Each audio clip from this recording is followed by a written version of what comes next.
Embracing a slower lifestyle has come more naturally since moving from the US to Rome.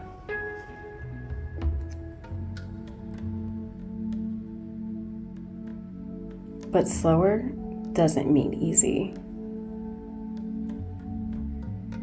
Right now, my extremely minimalistic lifestyle feels humbling. I don't have furniture yet. I'm still learning the language. My jewelry supplies are still in transit. And every day is a lesson, and not just in Italian culture, but in how to live differently. Starting over feels like walking through fire. I scorched the earth.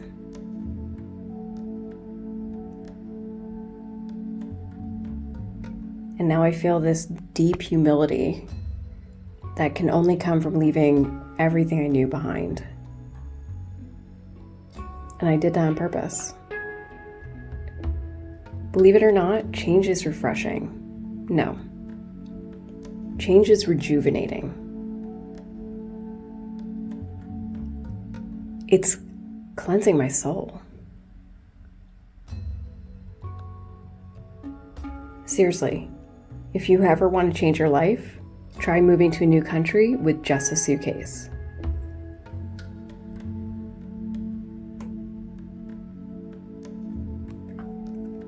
Yes, life is technically simpler now. Fire has left nothing but fresh soil to grow in. And I'm so excited for this new chapter in my life. The truth is, I love to learn, to discover new ideas and places, and to understand how people everywhere make life work in this chaotic world. Traveling gives me a unique perspective on what it means to be human. Honestly, it's just so interesting to see the different ways that people approach life and solve problems and find joy. In all of my travel, the one thing that is universal is that everybody is just doing their best. So what now? Now, I want to grow in the soil with intention, to be more present, to be more grateful, to shed the anxiety and the pressure of hustle culture, and instead fully embrace Italy's rhythm of slow living. Ciao Bella, I'm Jen, an artist and a handmade jewelry designer living in Rome. This week, I decided to do even more travel and to see and explore even more of Italy's history and culture. I decided to take a quick overnight trip to Florence, Tuscany's medieval gem. And in this video, I'm going to share my itinerary and all the can't-miss spots, as well as what I would do differently on my next visit here, because I'm coming back. My first stop, the iconic Cathedral of Santa Maria del Fiore. It's just breathtaking. I didn't get tickets ahead of time, rookie mistake, so the line wrapped around a square in the sweltering heat. Next time, I'll definitely be booking skip-the-line tickets in advance, probably through Get Your Guide.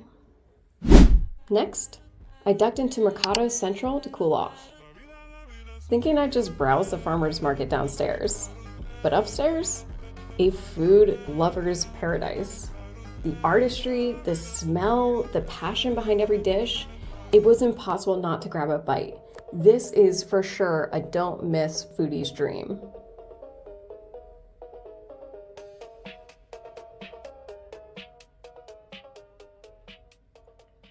Of course, I visited the Galleria dell'Accademia to see Michelangelo's David. But my personal favorite? These moody Renaissance children statues at the Palazzo Pitti. We went and we explored this museum the next day, and there's something just really adorable and still true today in these little dudes. One of my favorite free stops, Loggia di Lanzi, is an open-air gallery of Renaissance statues. No tickets are needed, it's just pure art in the heart of the city.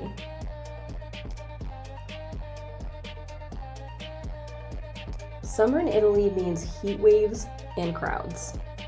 So I always plan for a midday siesta.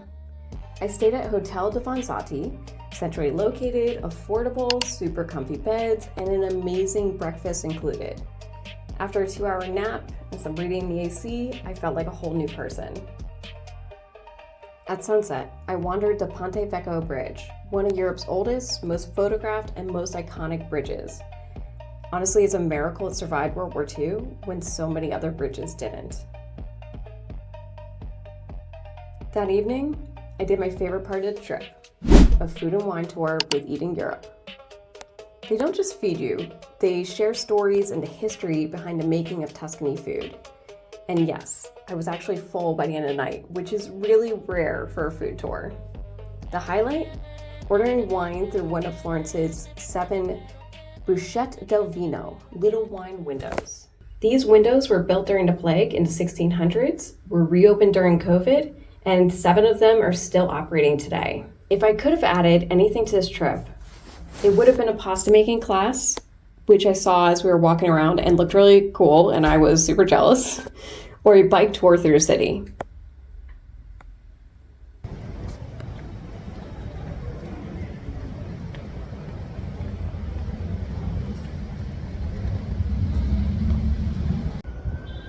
Hey guys, I am back in Rome and I'm happy to be home, but I had a great trip.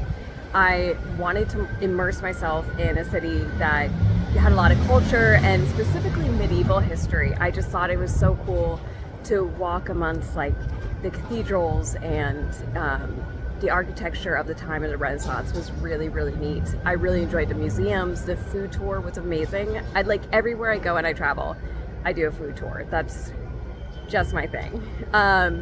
Yeah, so I hope you guys found it helpful, and if you want to see more of my travels or how I'm making my handmade jewelry or how I'm running my small business in Italy, please like and subscribe, and I hope you guys find something that makes your soul happy today. It's noisy, but that's Rome. All right, bye guys.